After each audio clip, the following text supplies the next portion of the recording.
En bref, aujourd'hui on va parler plurilinguisme, ou quand on parle plusieurs langues dans un même pays. Alors je vous le dis, là en 2-2, cette vidéo est sponsorisée par l'appli Babel. Je vous en reparle à la fin. En réalité, le monolinguisme, à la française, c'est plus une exception que la règle. En fait, c'est même pas vraiment le cas en France quand on y pense. Alors, outre les départements d'outre-mer, où les habitants parlent différents créoles, dans les territoires d'outre-mer, on parle aussi des langues autres que le français, genre en Polynésie par exemple. Alors on pourrait parler de la Suisse, de la Belgique ou de l'Espagne, mais allez, vous les connaissez déjà tous ces exemples. Aujourd'hui, on va s'aventurer dans des bleds dont on parle pas souvent pour ces raisons. Enfin, bref.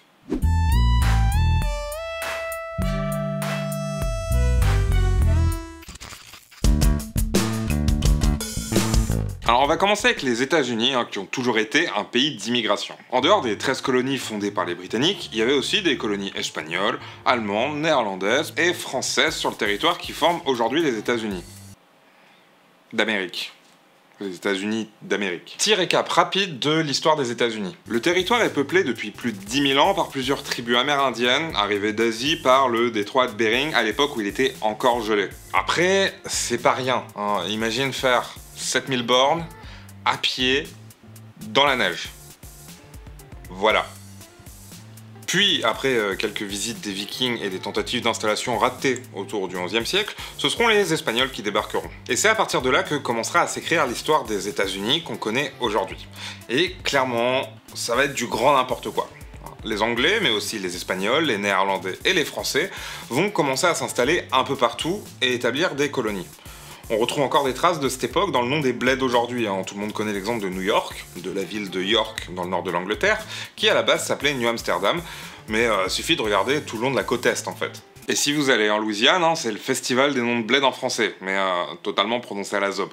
Baton Rouge, Napoleonville, Pointe-aux-Trembles, Des Allemands, Montpellier, Charenton. Bref, après leur indépendance en 1776, les Américains, anciens colons britanniques donc anglophones, commencent à conquérir ou envahir, au choix, le reste du territoire, sauf la Louisiane qui, elle, sera revendue par Napoléon. Et cette expansion territoriale s'arrêtera avec l'annexion d'Hawaï en 1959. Du coup, en quoi les États-Unis sont un pays plurilingue Tous les films qu'on voit sont en anglais, tous les Américains en général qu'on rencontre parlent anglais, les mecs sont anglophones, non? Eh ben, figurez-vous que non. Déjà, tout simplement, les États-Unis n'ont pas de langue officielle, les gars ont jamais réussi à se mettre d'accord, et ensuite ils ont tout simplement laissé tomber. Et ensuite, il y a la race de langues qui sont parlées tous les jours. Alors si on veut être précis, plus de la moitié des États des États-Unis ont choisi l'anglais pour langue officielle et Hawaï est officiellement bilingue. Bon, on va déjà citer l'anglais, parlé par plus de 237 millions de personnes, mais aussi l'espagnol, qui est la deuxième langue des États-Unis, parlé par plus de 40 millions de personnes, majoritairement due à l'immigration d'Amérique du Sud.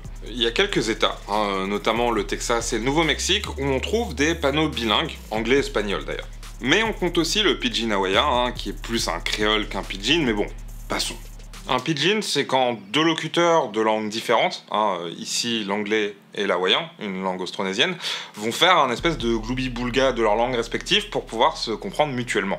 Mais à partir du moment où ça devient la langue maternelle de quelqu'un, ça devient un créole, quoi. Bon, par contre, la langue hawaïenne, elle est pas reconnue pour un sou, Pas de job. Et à côté de tout ça, on compte aussi 3,4 millions de locuteurs chinois. Mandarin et cantonais, 1,7 million qui parlent tagalog, la langue des Philippines. Et aussi des gens qui parlent vietnamien, arabe, français.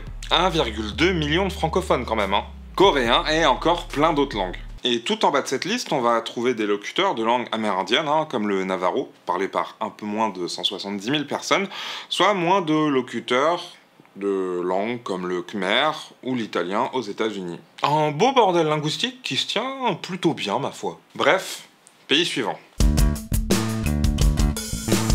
On en a déjà parlé plusieurs fois sur cette chaîne, les pays africains, c'est un bordel pas possible. Mais contrairement aux autres pays colonisés sur le continent, ici les colons ne sont pas partis, ils se sont même fait coloniser. L'Afrique du Sud est un pays un peu particulier dans le paysage africain, et elle a sur certains plans une histoire assez similaire à celle des États-Unis.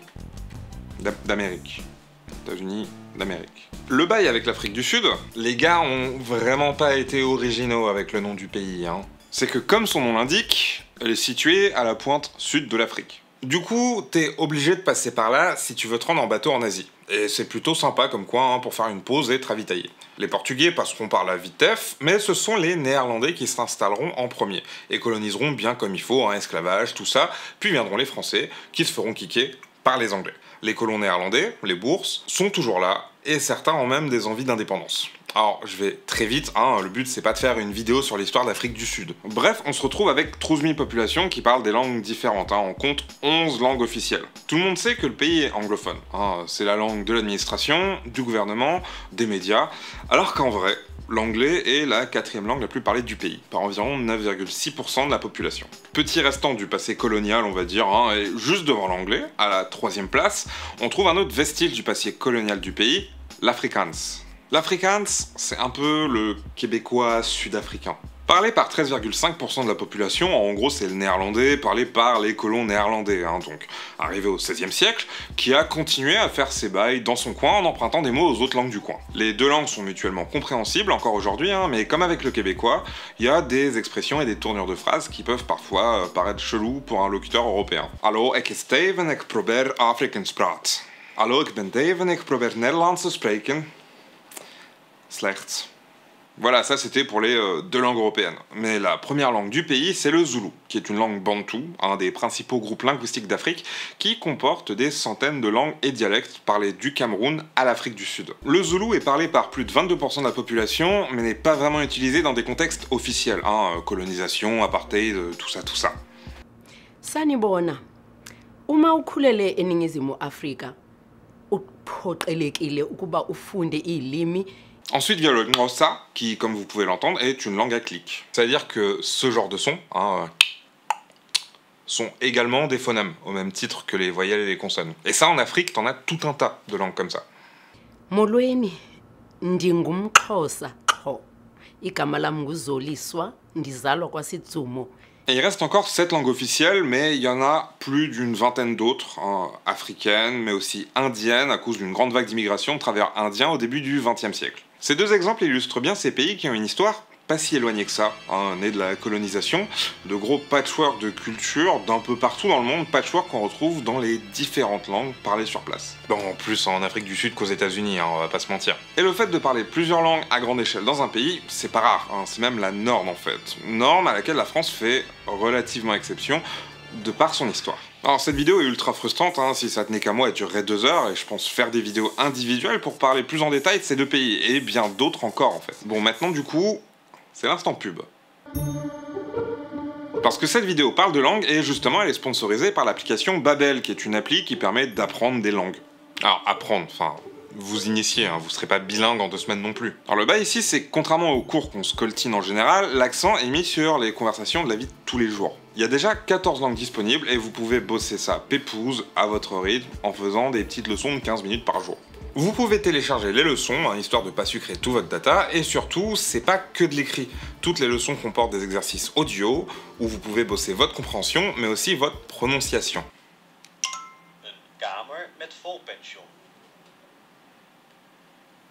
Alors il faut quand même savoir que l'appli est payante, mais qu'ils ont une offre pas trop dégueu en ce moment. En gros, vous payez 20 € pour 3 mois de leçons à volonté, et vous avez 3 mois gratuits. Perso, je me suis essayé au néerlandais, et j'avoue que ça m'a quand même bien décrassé la mémoire. We hebben een tweepersoonskamer gereserveerd. We hebben een tweepersoonskamer gereserveerd. Alors du coup, c'est tout pour aujourd'hui. Alors, mois d'août oblige, il y aura que 2 vidéos ce mois-ci. Du coup, je vous dis à dans 2 semaines. Ciao. Here's what's up. The feds, you know who's that? Those buggers, they work Washington, little bit high mark on mark, mostly Howleys, always wear suit. Yeah, those buggers will tell that Hawaiian Pidgin English is one language. How's that? Huh?